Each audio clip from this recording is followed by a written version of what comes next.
Hello YouTube, welcome back to another video. Today I'll be doing an off-topic video. So I'm going to be building a basketball hoop. I found this rim and backboard about a week ago at the dump.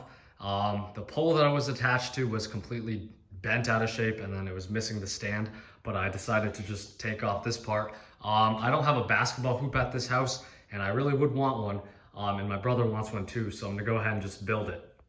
So I just drew out a sketch real quick so you can see the hoop will be 10 feet off the ground, which is the NBA standard. I'm going to build these stands here, so this should go out 43 inches in the back and then the stand will be 35 inches wide. Here's a top view of it, so you can see we'll have the two supports here and then we'll have that support there.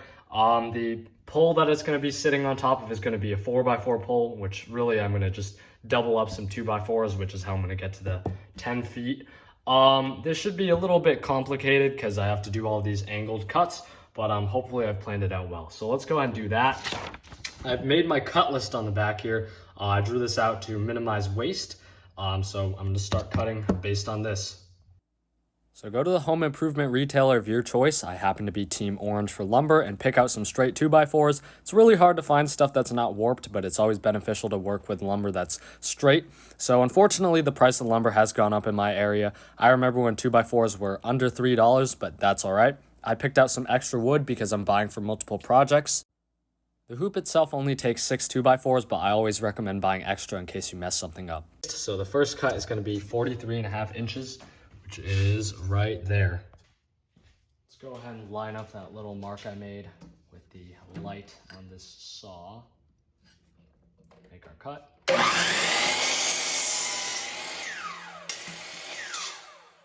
Next cut, 28.5.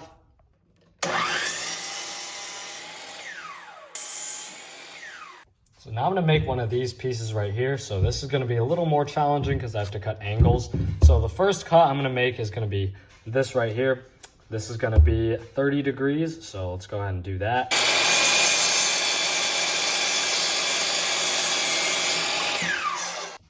Now we're going to cut a 60.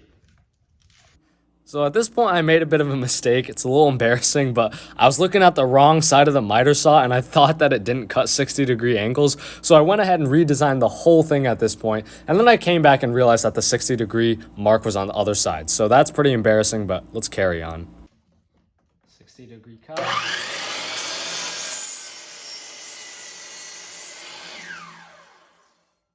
So since we just made that 60-degree cut, we're going to go ahead and also just reuse that. And then we're going to cut our 30-degree here, and that'll be the other stand.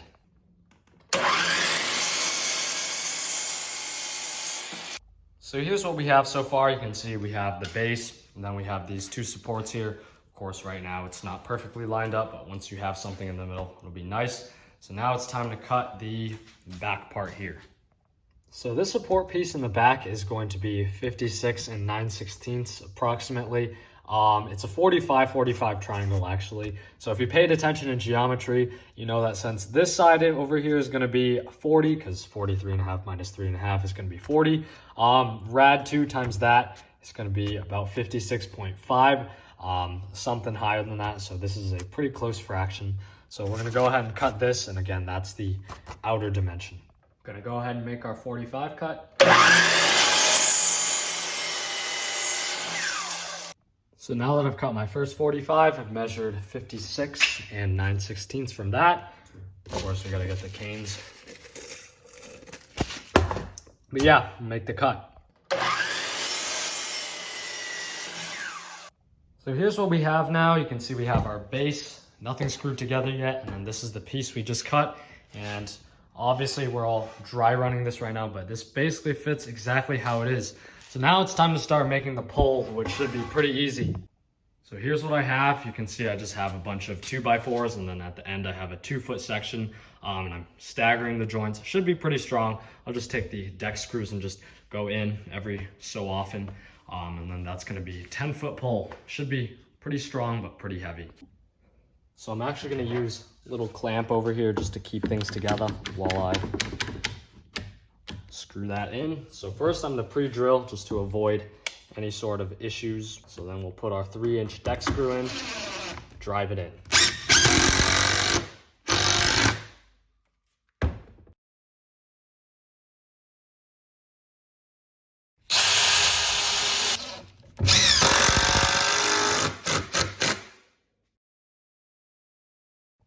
So it's time to figure out how to actually attach the backboard and hoop to the pole. So what I'm gonna do, I think, is I'm gonna make a little clasp type thing. So I'm gonna build a little box that goes around this 2x4 thing. So that way I can actually slide that up and down and adjust the height.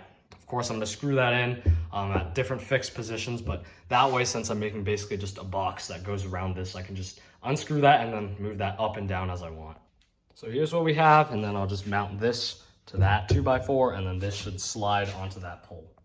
So I'm gonna start assembling this box. To do that, I'm going to use a bar clamp, or not a bar clip, just one of these squeeze-on clamps, just to keep it a little still.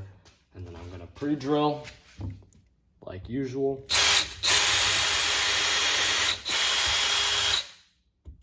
Just roughly. Then I'm gonna drive in a couple screws.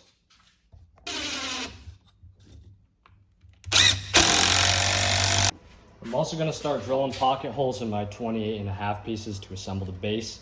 So I have it in my jig here, so I'm just gonna go ahead and drill a couple holes, and hopefully it'll be easy.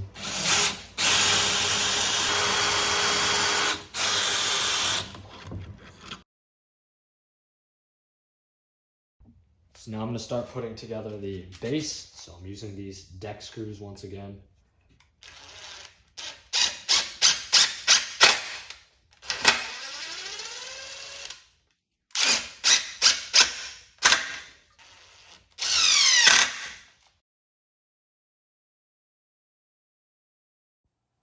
At this point, I'm pre-drilling some holes in the supports. So it is starting to come together. You can see I have the base made, the poles made. This is the contraption I made, so this is how it's gonna slide up and down. I tried to assemble it a little loose, so this can go from anywhere I want. And then I'll put in 2 screws on the side. I like the way it slides, actually. It's literally perfect. It's like kind of tight, but also enough that you can move it. So now I have to mount the hoop to that thing. So I'm gonna try and fix the hoop onto the wood now. This might be a little annoying with one hand.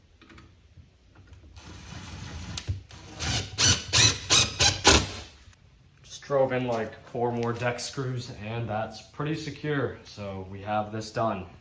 This is probably the more difficult part because I have to assemble the large part onto the base. So what I've done is I've propped this up, and I'm actually gonna do it on its side. So I have 2 fire extinguishers, and I'm just going to put that here and then send a couple screws through. Try and slide this up. I have made marks on this side to center, so we'll start pre-drilling our hole. Let's drive in a 3-inch deck screw. This is not necessarily a structural part. This is just to hold this post from sliding side to side.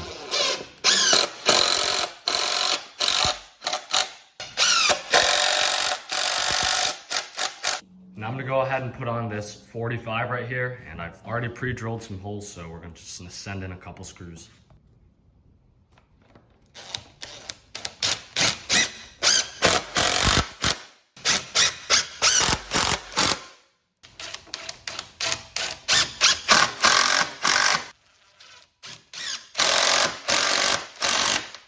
So it's really starting to come together. Now I'm gonna put on these side supports right here. So I'm gonna start by drilling in some deck screws into this.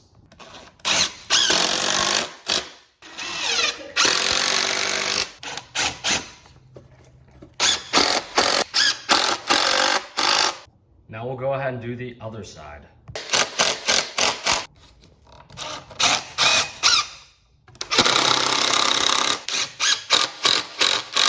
Stands are all done. This thing feels really solid. Just for fun, I decided to put the hoop on the other end. Obviously, this is on backwards because you want the net to be on the side where this is not sticking out. But overall, I think we're basically done here. I probably will have to paint this because this is untreated wood, so I really don't want to leave it out to the elements. So I just took it outside. You can see it stands perfectly. Really actually pretty stable. Obviously, if you pull on it, it's gonna come like that. So I would probably put some sandbags on the end or something, maybe some cinder blocks. But overall, I do like how it is. It's pretty straight, it's perfectly square. So I'm gonna start putting the the hoop on. I got a ladder out here, so I put a clamp up here to try and make this a little easier, but basically I'm just gonna have to slide this on top. There we go. And then I made a mark where it's exactly 10 feet off the ground. So I'm gonna drive in a screw right there.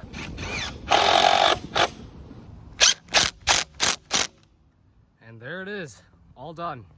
So I haven't painted it, but that's what it looks like. As you can see, stands exactly 10 feet tall.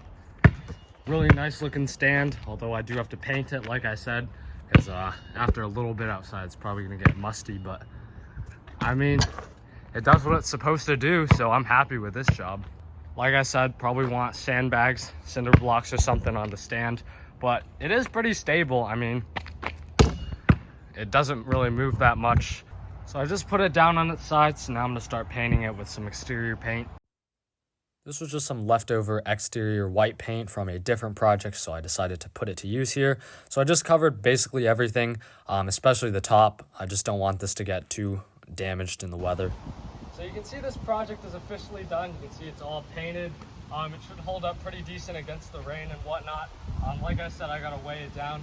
But overall, I really do like how it looks. Definitely saved me a lot of money. I mean, the lumber for this thing cost me about 20 bucks. So you can see, there it is. I mean, I'm too short to dunk, so I won't do that on camera. But it definitely does the job. So thank you for watching.